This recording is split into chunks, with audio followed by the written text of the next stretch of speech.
ಓಂ ಸಾಯಿರಾಮ್. ನನ್ನ ಮುದ್ದಿನ ಮಗುವೆ, ಯಾರಾದಿಬ್ಬರು ಒಳ್ಳೆಯ ಸ್ನೇಹಿತರಾಗಿರುವಾಗ ಅವರ ಸ್ನೇಹವನ್ನು ಕಂಡು ಎಲ್ಲರಿಗೂ ಸಂತೋಷವಾಗಬೇಕೆಂಬುದಿಲ್ಲ. ಪರಸ್ಪರ ಪ್ರೀತಿ ಮತ್ತು ಗೌರವವನ್ನು ನೋಡಿದವರಲ್ಲಿ ಕೆಲವರಿಗೆ ಅದು ಕಾರಣವಿಲ್ಲದೆಯೇ ಒಂದು ಅನಾನುಕೂಲತೆಯನ್ನು ಉಂಟು ಮಾಡುತ್ತದೆ.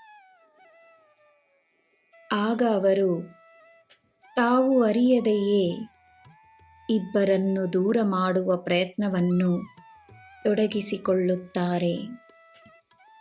ಇದು ಮನುಷ್ಯನ ಸಹಜವಾದ ಸ್ವಭಾವ. ಇಬ್ಬರಲ್ಲಿ ಯಾರು ಯಾರಿಗಿಂತ ಹೆಚ್ಚು, ಯಾರು ಕಡಿಮೆ ಎನ್ನುವ ಭಾವನೆಯನ್ನು ಅವರಲ್ಲಿ ಉಂಟು ಮಾಡಲು ಪ್ರಯತ್ನಿಸುತ್ತಾರೆ. ಇಂತಹ ಜನ ನಿನ್ನ ಹಿತಕ್ಕೆಂದೇ ತಮ್ಮ ಸಲಹೆಗಳನ್ನು ನೀಡುತ್ತಿರುವ ಹಾಗೆ ನಿನಗೆ ಕಾಣಿಸಿಕೊಂಡರೂ ಅವರು ನಿನ್ನ ಮೇಲೆ ತೋರಿಸುತ್ತಿರುವ ಕಾಳಜಿ ನಿಜವೇ ಎಂದು ಒಮ್ಮೆ ಯೋಚಿಸು. ಸ್ನೇಹವಾಗಲಿ ಪ್ರೀತಿಯಾಗಲಿ ಎಲ್ಲರಿಗೂ ಸಿಗುವುದಿಲ್ಲ.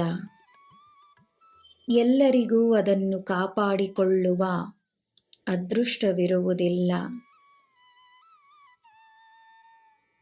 ನಿನ್ನ ಹಿತವನ್ನೇ ಬಯಸುವವರು ಎಲ್ಲ ಸಮಯದಲ್ಲೂ ನೀನು ಹೇಳುವುದನ್ನು ಒಪ್ಪಿಕೊಳ್ಳದೆ ಹೋಗಬಹುದು.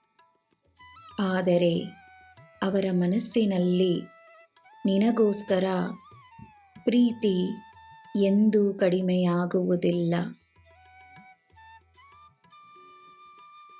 ನನ್ನ ಮಗುವೆ, ನಿನ್ನ ಜೀವನದಲ್ಲಿ ನಿನ್ನ ಮಾರ್ಗದರ್ಶಕರಾಗಿ, ನಿನ್ನ ಹಿತೈಷಿಗಳಾಗಿ, ನಿನ್ನ ಬೆಂಬಲಕ್ಕಾಗಿ ಸದಾ ನನ್ನ ಮಕ್ಕಳು ನಿನ್ನ ಜೊತೆ ಇರುತ್ತಾರೆ.